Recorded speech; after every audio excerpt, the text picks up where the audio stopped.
तिष्ठति स्वर्यस्य च केवलं तस्मै ज्येष्ठाय ब्रह्मणे नमः।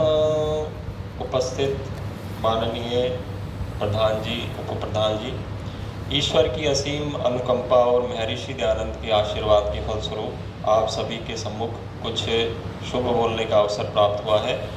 आप सभी आर्य पुरुष ध्यान से इस ऋग्वेद के मंत्र का चिंतन करते हैं, हम सभी, आप और हम। तो इसका ईश्वर ने इसमें हमें उपदेश दिया है कि हम जीवन में मधुरता को धारण करें। तो मंत्र पाठ है सर्वप्रथम, ओम मधुमन में परायणम, ओम मधुमन में परायणम, मधुमत पुनारयम, मधुमत पुनारयनम, तानो देवा देवतया युवम, देवतया युवम, मधुमतस्कृतं, मधुमतस्कृतं। तो मंत्र कहता है, मैं परायणम मधुमत, मेरा बाहर जाना मधुमय हो, मधुर हो, पुनः आयनम मधुमत, फिर लौट कर आना भी मधुर हो, मधुमय हो।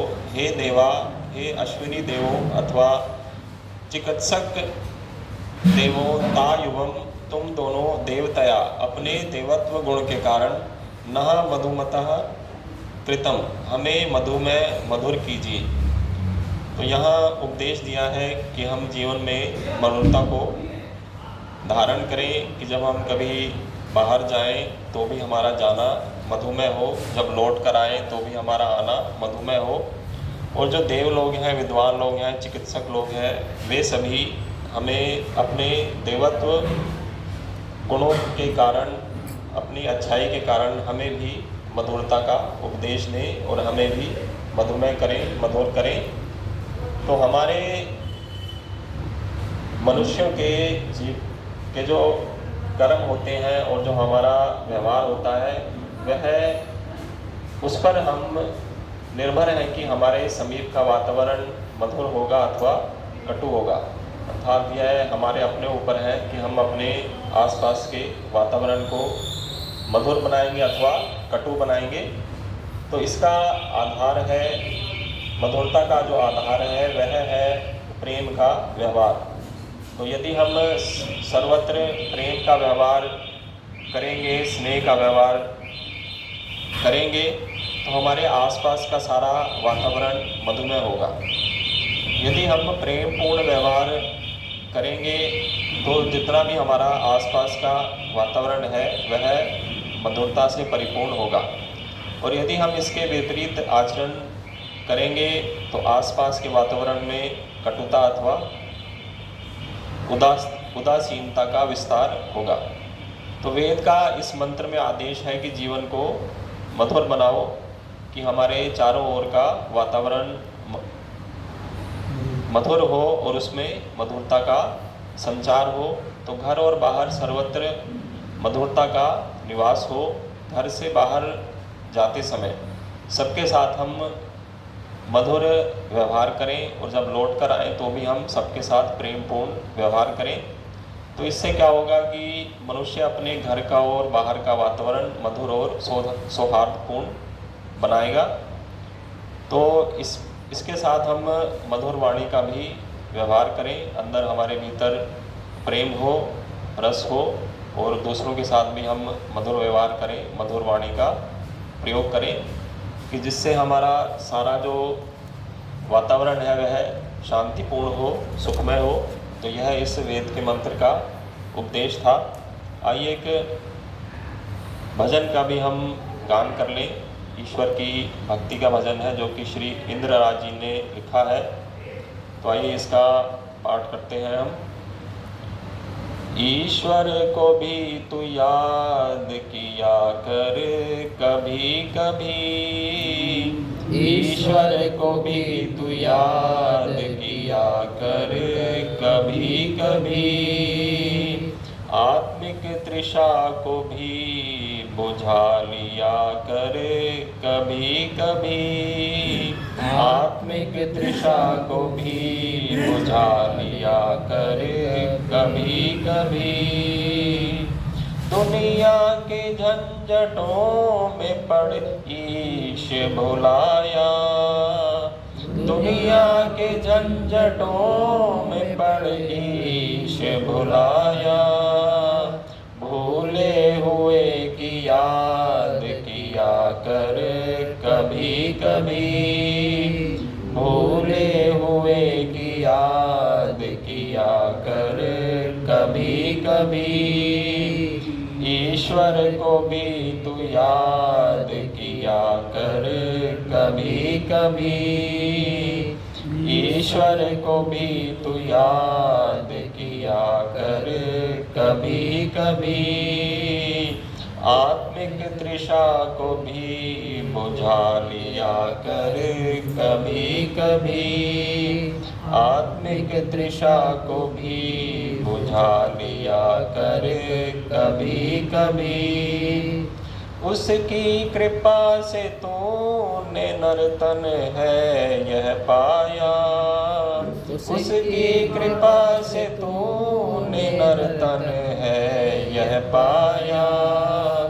धन्यवाद उस प्रभु का किया करे कभी कभी, धन्यवाद उस प्रभु का किया करे कभी कभी।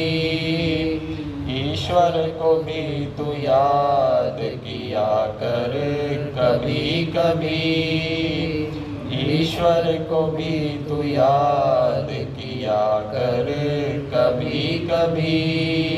आत्मिक तृषा को भी बुझा लिया कर कभी कभी, आत्मिक तृषा को भी बुझा लिया कर कभी कभी। भोगों के भोगने में समय तूने बिताया, भोगों के भोगने में समय तूने बिताया। भोगों के देने वाले को सिमरा कर कभी कभी, भोगों के देने वाले को सिमरा कर कभी कभी। ईश्वर को भी तू याद किया कर कभी कभी, ईश्वर को भी तू याद किया कर कभी कभी। आत्मिक तृषा को भी बुझा लिया कर कभी कभी, आत्मिक तृषा को भी बुझा लिया कर कभी कभी। जिस दिल में तू बसा वह बड़ा खुश नसीब है, जिस दिल में तू बसा वह बड़ा खुश नसीब है। उस पर तेरी कृपा भी होती है कभी कभी, उस पर तेरी कृपा भी होती है कभी कभी। ईश्वर को भी तू याद किया कर कभी कभी, ईश्वर को भी तू याद किया कर कभी कभी। आत्मिक तृषा को भी बुझा लिया कर कभी कभी, आत्मिक तृषा को भी बुझा लिया कर कभी कभी। ईश्वर की रचना देख कर होती है हैरानी, ईश्वर की रचना देख कर होती है हैरानी। खो जाया कर तू इंद्र उसी में कभी कभी, खो जाया कर तू इंद्र उसी में कभी कभी। ईश्वर को भी तू याद किया कर कभी कभी, ईश्वर को भी तू याद किया कर कभी कभी। आत्मिक तृषा को भी बुझा लिया कर कभी कभी, आत्मिक तृषा को भी बुझा लिया कर कभी कभी। ओम। आर्य समाज के नियम।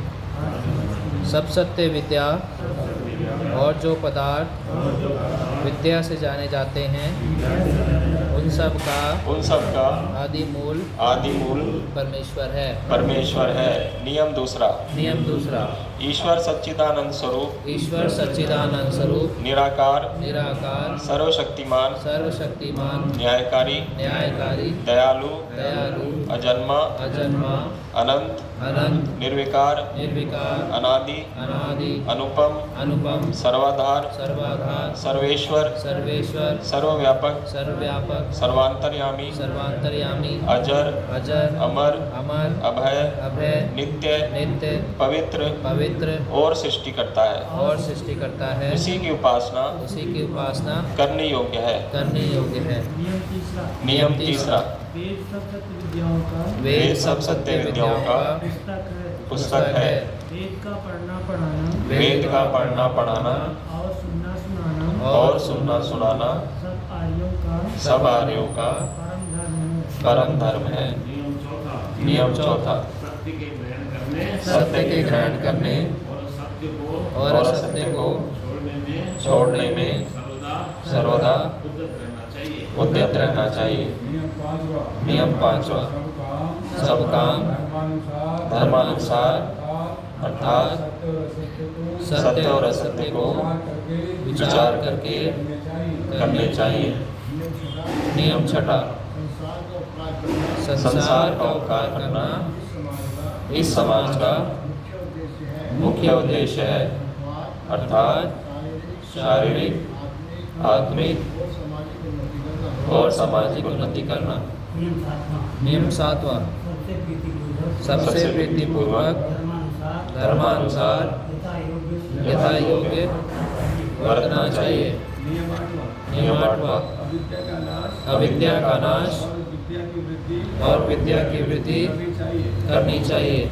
नियम नौवां प्रत्येक को अपनी उन्नति से संतुष्ट न रहना चाहिए, किंतु सबकी उन्नति में अपनी उन्नति समझनी चाहिए। नियम दसवां सब मनुष्यों को सामाजिक सर्वहितकारी नियम पालने में स्वतंत्र रहना चाहिए और प्रत्येक हितकारी नियम में सब स्वतंत्र हैं। संगठन